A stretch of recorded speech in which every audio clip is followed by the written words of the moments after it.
Hello, hello. How are you? Yes, so I'm live again today. Today is day 3 of my 100 days challenge. So I joined the challenge 100 days of workout. So I'm going to be working out every day for the next 100 days. So the challenge for me is keeping the streak, the 100 days without breaking. So I work out regularly. If you know, have followed me for any length of time, I always talk about exercise, fitness. So I'm a fitness enthusiast. That's what I call myself. I work out, but I have never had like 100 days of working out non-stop. And so this is the challenge for me. While some people might like, no, working out every day is too much. And workout is really what you call it. What I mean is exercise, some form of movement, so deliberate, intentional movement. It doesn't have to be a 2-hour session in the gym or with, a fitness trainer. It could just be a brisk walk, taking a walk out. It could be cycling, but it is deliberate and it's intentional. So you propose to take time out to move. And so today I'm just going to be talking about some of the things that you can do to help you get started with an exercise routine if this is new to you. So you've always wanted to exercise, but you've struggled, or yes, thank you, Zainab. Zainab said just dancing exactly to get your heart rate up. Exactly, absolutely, you're right. And so, but just get moving. And so if you have always wanted to exercise, but you don't know where to start. So this is today, I'm just going to be sharing what has worked for me, and perhaps it could help you. So the first thing you need to realize is that if you have not been exercising regularly, or you used to exercise but you stopped, when you want to start again, it's going to be hard, because all change is hard at the beginning, because we are creatures of habit. Our brain is designed to keep us safe. And so we do most of the things we do on autopilot. These are things that we have created as habits over the years. So it helps the brain to be efficient and to keep us safe. So if you want to do something new, something that you've not done before, your brain is going to kind of resist, which is normal. So you're going to find that it's difficult, it's hard, you're going to struggle. So know that at the beginning, that all change is going to be hard. So when you expect the difficulty and the struggle, it's not going to come to you as a surprise. So sometimes you're going to wake up and you will not feel like doing it, and that's okay. But if you persist, it gets better. Before, I used to think that, establishing a habit takes 21 days. I've read books that talked about it taking 21 days. And I've also taught people that it takes 21 days to establish a habit. However, recent research by the University College of London says that it takes between, I think, 21 days to about over 200 days to establish or install a new habit, depending on the type of habit, because habits have different complexities. However, for the average, it takes 66 days to install a new habit until the point where it becomes easier, or what the researchers called to the point of automaticity, becomes easier to do it. So back to your workout routines, or starting a workout routine, if you are new, it's going to take some time for you to get used to it. So know that that's the first step. Expect that it will take a while for it to get easier.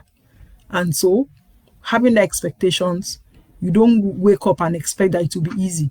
You expect a bit of resistance and struggle, but that's fine. And so how do you make sure that you manage yourself, manage your environment to make it easier for you, especially in the first 66 days?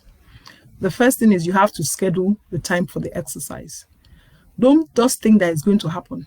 Remember, it's something you have not been doing before. And so what does not get scheduled doesn't get done. I remember when I made up my mind that, okay, I'm going to get back to my fitness journey after having, so for as long as I can remember, I've always been a fitness enthusiast. I've always loved exercise. But when I got pregnant, got married, got pregnant, and then had my second baby, I just let myself go because, man, I couldn't be bothered. Taking care of two children under the age of 2 was not, was under the age of 5 rather, was not easy.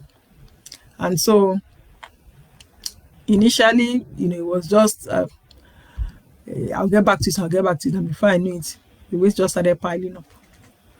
So when I decided, okay, enough is enough, it's time to get back, the first thing I did was I went to a gym and I paid for 1 full year of membership because I needed that thing to just push me. And so I know that once I drop my children up from school, I go to the gym and then I go to work. And so there was a time allotted for the gym. There was no way I was going to miss it, because once I dropped my children from school, I had to carve out like 30 minutes and then get to work. And so I was doing that, consistently for some months. And so I put it in my schedule. It was on my schedule. And so it was very difficult for me to wonder, when will I do the exercise? I knew when I had to do the exercise. So that's the first thing, you have to schedule it. The second thing I did related to that was that you need to have some form of accountability or a system that kind of holds you accountable. For me, it was enrolling in the gym and paying 1 year membership. And for some people, the highest, or the month where they have the highest number of membership or payment of membership in gym is in January, at the beginning of the year, where people just pay and they get motivated excuse me, and they want to start exercise routine. However, a lot of people do not last, but for me it worked. I paid my 1 year annual subscription, and so the fact that my subscription is running and I'm not making use of it, also helped me. And the fact that there were people in the gym, like the trainers, to kind of guide me to what to do, how best to do what I needed to do, some level of accountability helped me as well. So the first thing is you need to schedule your exercise. The second thing is that you need to find some kind of accountability. So you can join a gym, you can join an online group, you can find a partner, somebody to just help along the way. Remember, as you're starting at the beginning, it's hard. And so just kind of make it easier for yourself. So yes, Zainab says, New Year resolution, that's the pavement to the cemetery of many goals. Yeah, a lot of people, statistics have shown that by 1st of February, a lot of people have abandoned their New Year resolutions. And so that should not be your story this year. What are you going to do to make this year different from previous years where you had said, this is going to be my year to become healthy. This is going to be my year to lose the excess fat. This is going to be my year to take my health seriously. What are you going to do differently? Because if you keep doing the same thing and you expect a different result, it doesn't happen like that. And so you need to step out of your comfort zone. It's going to be uncomfortable. It's not going to come easy. Don't let anybody tell you it is easy. It is not easy. I still struggle to get up and exercise. And I've been exercising for a very long time. But it gets easier. Most days it's easy for me. Some days I struggle. But that's it. That's life, Anything worthwhile requires effort. That's how you create success in any area of your life. Anything that doesn't require effort is probably not worth doing. And so nobody says it's going to be easy, but arm yourself with tools to make it happen, to make it easy for you to take the steps, or easier rather, to take the steps. So set a schedule for your exercise. Find some kind of accountability partner or system, just to help you so that you're not alone.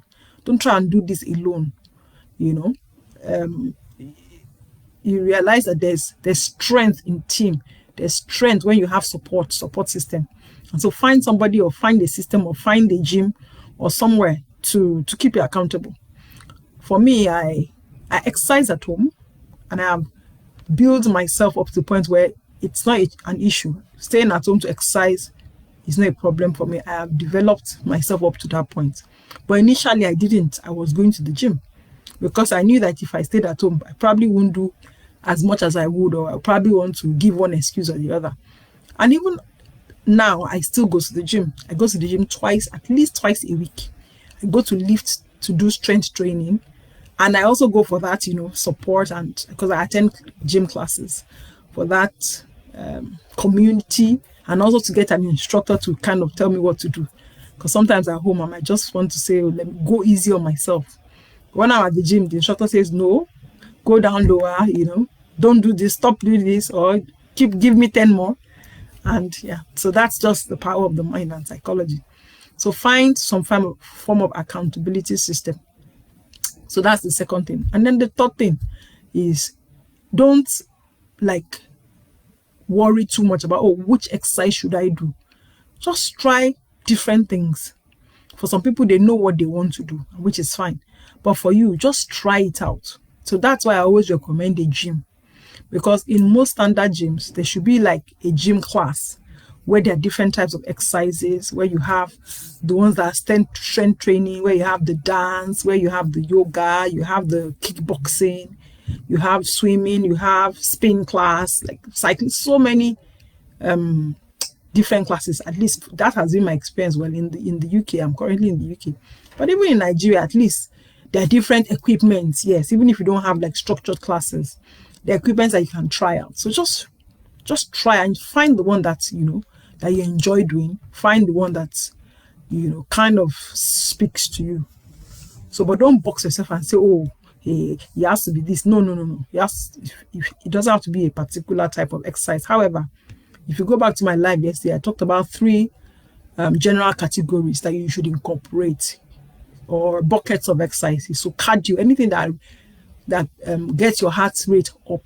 So that's dancing, that's cycling, that's running, that's treadmill, that's jogging, that's anything that makes your heart beat faster. So most exercises will actually do that. But this one is you're training your heart. That's called cardio training. So there's so many categories that fit into that.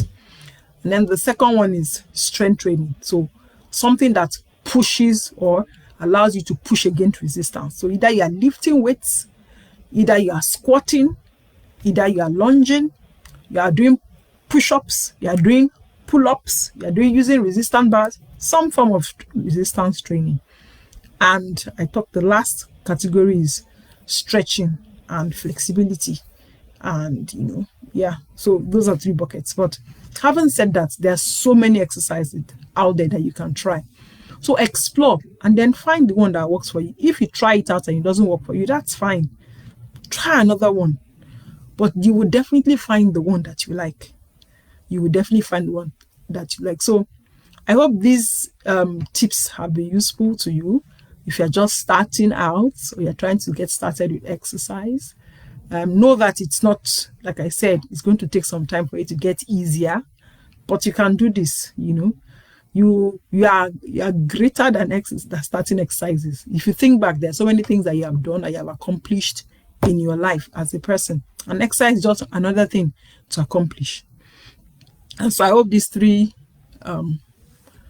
suggestions or tips would help you get started. And before I go, I just want to read a scripture.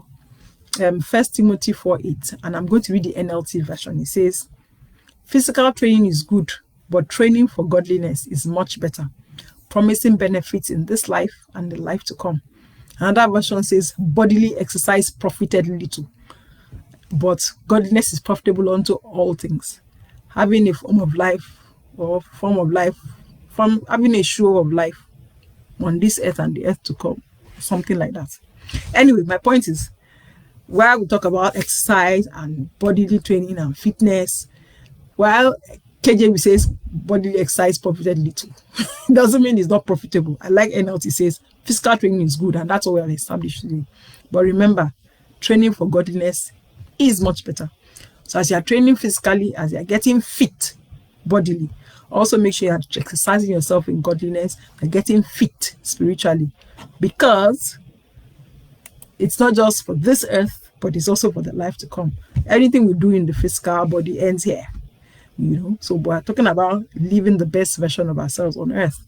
But beyond that, know that we also have, a God that we serve and we're going to give account to. So till I catch you on my next live, take care and bye.